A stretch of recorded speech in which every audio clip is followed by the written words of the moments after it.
Hello, and thank you for joining me in Annie Stories. In this video, I'll be reading Hartwell James's edited version of The Talking Turtle. Join me to see what this turtle talks about. So without further ado, let us begin our journey of East Indian tales. The Talking Turtle. A great many years ago, there was a king who talked too much. His name was Badahar, and from his beautiful palace he ruled many millions of people. There was also a turtle who was even fonder of talking than the king, and he lived in a pond in the king's garden. But for all the king was so great and so rich, his people did not respect him because he talked and talked about everything under the sun. He had a sort of prime minister whose name was Hazar, and he was expected to say foolish things, of course, but the king seemed to want to say them all. When the king drove through the streets in his golden chariot with footmen running before and behind, even the beggars by the roadside would say, "There goes one who cannot hold his tongue.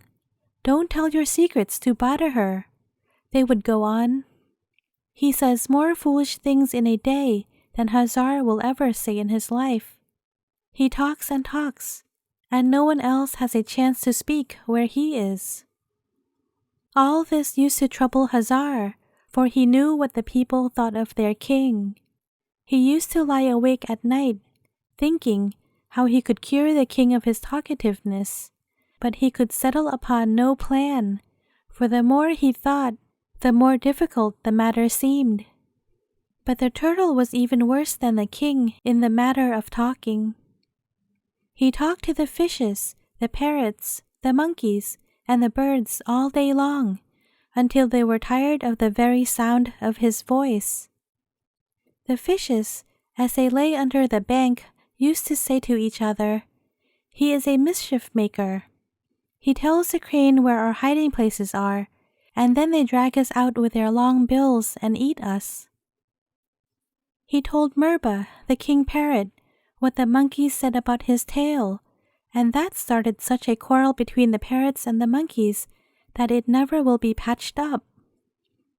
When the king takes the court away to the summer palace, let us hope that someone will invite the turtle to make a long visit elsewhere, said the hummingbirds. He is a horrid gossip, even worse than Hazar.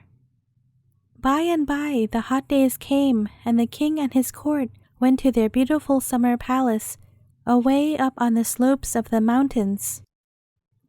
No one asked the turtle to go anywhere, and he was left in the pond. One day, Hazar, who had stayed in the city to finish up some business before joining the king, was walking in the garden near the pond and saw two wild ducks alight on the ground near where the turtle was basking in the sun. As soon as the turtle saw the ducks, he began to talk to them. "Where are you going?" he asked.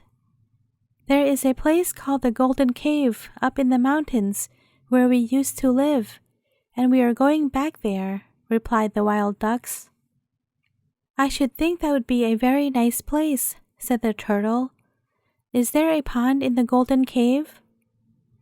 "No, but we have lakes and rivers, plenty of them, and they are very much better than such a pond as you have here.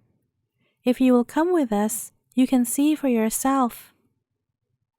Something of this kind was just what the turtle wished, for he was tired of living in the pond in the king's garden. His tongue had made him so many enemies that things were unpleasant for him there. "But I do not see how I can go with you to the Golden Cave," he said to the wild ducks. "If I could fly, it would be an easy thing to do." "If you would like to go, we will take you," said the ducks. "We will take the two ends of a stick in our bills, and you can hold on to the middle by your mouth. Just don't let go of it, and you will be all right." "Oh, that will be easy for me to do," replied the turtle. "Indeed it won't," said Hazar to himself from behind the trees, where he was watching the ducks and the turtle. "You would have to hold your tongue, and that is something you could never do since you were born." Hazar finished the business he had on hand and then joined the king in the summer palace up in the hills. And as soon as they found a stick which would bear the weight of the turtle, the ducks flew up into the air with the turtle between them. How the fishes did laugh as they looked at the turtle hanging from the stick by his mouth. "Don't come back again, talking turtle," they called after him.